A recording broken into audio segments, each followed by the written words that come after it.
Você sabia que a Bíblia foi escrita ao longo de aproximadamente 1500 anos por mais de 40 autores diferentes, em culturas, contextos e épocas totalmente diferentes, e mesmo assim ela mantém uma harmonia perfeita, ela não se contradiz em nada? Isso acontece porque a Bíblia, na verdade, conta uma única história. Apesar das mais diversas histórias que contém na Palavra de Deus, que inclusive são muito fascinantes, muito incríveis, ela, no fim das contas, está falando de uma única narrativa. E é disso que nós vamos falar hoje. Em primeiro lugar, é importante nós destacarmos que a Palavra de Deus ela é inerrante, ela é perfeita, porque ela foi inspirada pelo próprio Deus. Embora ela tenha sido escrita por mais de 40 autores diferentes, em épocas totalmente diferentes, ao longo aí de mais de 1500 anos, ela é perfeita e inerrante, porque ela é inspirada por Deus. Lá em 2 Timóteo 3,16 diz para nós que toda a Escritura é inspirada por Deus. Em 2 Pedro 1,21 diz, porque nunca, jamais, qualquer profecia foi dada por vontade humana. Entretanto, homens falaram da parte de Deus, movidos pelo Espírito Santo. Então, em primeiro lugar, é importante a gente lembrar que as Escrituras, a Palavra de Deus, ela é perfeita e inerrante, porque embora tenha sido escrito por homens, afinal de contas, Deus estava se comunicando com o homem, ela foi escrita não por vontade humana, mas por inspiração que veio da parte de Deus. Além disso, como eu falei no início, que é o nosso assunto principal hoje, a Bíblia, ela conta uma única história. E que história é essa, afinal? É a história do Evangelho. É a história do plano de redenção de Deus. A maneira pela qual Deus salva o homem. E salvar do quê? Por que Deus precisava nos salvar? Para isso, para a gente entender toda essa narrativa, nós vamos falar aqui de 4 fases que nos ajudam a entender todo esse panorama e essa história que Deus ainda está contando. Hoje você vai perceber que a Bíblia começa contando como Deus criou todas as coisas e ela termina contando como Deus restaurará todas as coisas. O primeiro pilar que a gente vai falar aqui é a criação. A Bíblia nos conta logo no início que Deus criou o mundo, Deus criou o homem e tudo era bom, tudo era perfeito. Gênesis 1:31. E viu Deus tudo quanto fizera e eis que era muito bom. Gênesis 1, verso 1. No princípio criou Deus os céus e a terra.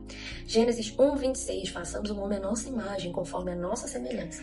Então Deus criou o mundo, Deus criou o homem, Deus criou tudo de forma perfeita. Deus, quando criou, tudo que ele olhou, ele disse: tudo isso é muito bom. E de fato, tudo aquilo que vem de Deus é perfeito, é bom. E esse era o nosso primeiro cenário da criação. Você vai encontrar essa história lá em Gênesis. Você vai ver sobre a criação, o estado perfeito de todas as coisas. E o homem, então, e a mulher viviam de forma plena, harmônica ali no jardim. E eles receberam a instrução de serem férteis, de multiplicarem-se, de dominarem sobre a terra, de cultivarem a terra. Mas também eles receberam uma ordem de Deus. Lá em Gênesis 2:17 diz: mas da árvore do conhecimento do bem e do mal não comerás. Mas a gente sabe que não foi bem o que aconteceu. O homem não obedeceu a Deus, né? O homem desobedeceu. E com isso nós entramos num segundo momento aqui da nossa história, na segunda fase, que é a queda. Gênesis 3:6 fala para nós: então vendo a mulher que aquela árvore era boa para comer, tomou do seu fruto e comeu. Então o homem desobedeceu a Deus. Quando o homem desobedece, entra no mundo o pecado. O pecado acontece. E o que o pecado faz? O pecado, ele destrói. Tudo aquilo que o pecado alcança, ele destrói. Nesse momento, aquele mundo que era perfeito, o homem que estava em perfeita comunhão com Deus, o homem se encontrava com Deus todos os dias no jardim. Naquele momento, o pecado, ele afeta a criação, ele afeta o homem, ele quebra esse relacionamento perfeito entre o homem e Deus.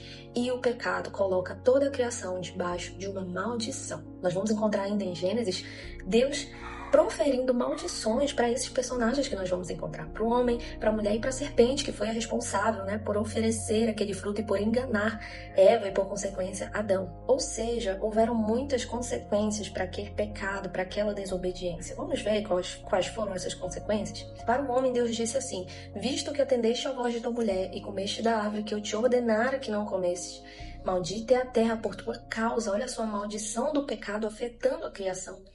Em fadigas obterás dela o teu sustento durante os dias da tua vida. Ou seja, para que o homem se sustentasse agora, seria a partir do seu suor, do seu esforço.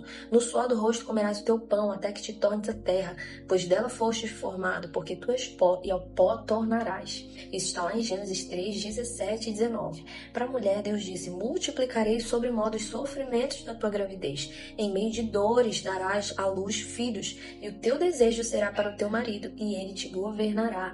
Olha só, a mulher sofreria dores de parto, e o seu desejo estaria submisso ao seu marido.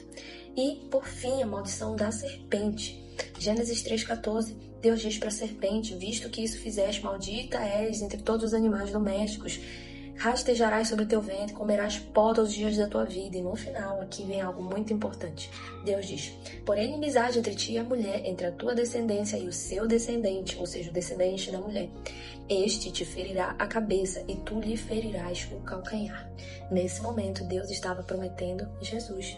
Deus estava dizendo que da descendência da mulher viria alguém, haveria um descendente que feriria a cabeça da serpente. E também ele diz: e tu lhe ferirás o calcanhar. Afinal de contas, quando Jesus ele vem encarnado, ele vem como um homem por meio de uma mulher. Jesus vence de uma vez por todas o pecado, a serpente. Mas ele também foi ferido, porque Jesus ele morreu uma morte de cruz. Jesus sofreu pelos nossos pecados, ele se entregou, né? Ele mesmo diz que a vida dele não foi tirada, mas ele voluntariamente a estava entregando. Então esse texto está falando a respeito do sacrifício de Jesus. Então você percebe que desde o início na palavra de Deus, nós vamos ver um apontamento sempre para o plano de redenção, de salvação por parte de Deus. Então, aqui nós fechamos o segundo pilar, a segunda fase, que foi a queda. Então, olha só, Deus criou um mundo totalmente perfeito. Quando o homem peca, ele agora está debaixo de uma maldição, a maldição do pecado. A terra está maldita, a criação foi ferida pelo pecado e o homem também agora está em um estado de maldição, de condenação. O homem agora está separado de Deus, o homem agora tem o seu relacionamento com Deus quebrado. E nós vivemos então agora em um mundo que é caído, que é afetado pela queda. Por essa razão, inclusive, nós sofremos muitas coisas. Esse mundo não é perfeito, não está mais em um estado perfeito. E, inclusive, isso nos ajuda a entender o porquê que certas coisas acontecem. A morte, as doenças, a fome, as pragas, os sofrimentos. É por conta da maldição do pecado. Mas Deus não desiste de nós.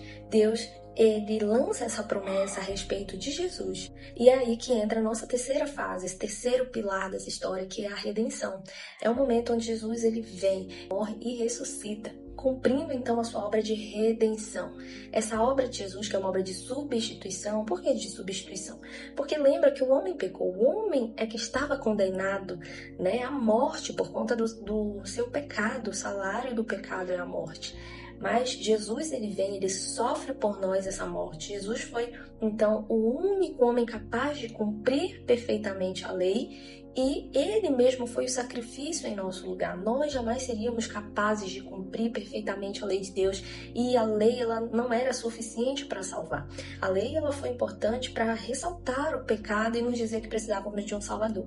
O único capaz de cumprir perfeitamente os mandamentos de Deus e aquele que se entregou, ele mesmo foi o sacrifício em nosso lugar. Então Jesus ele vem, ele morre, ele ressuscita.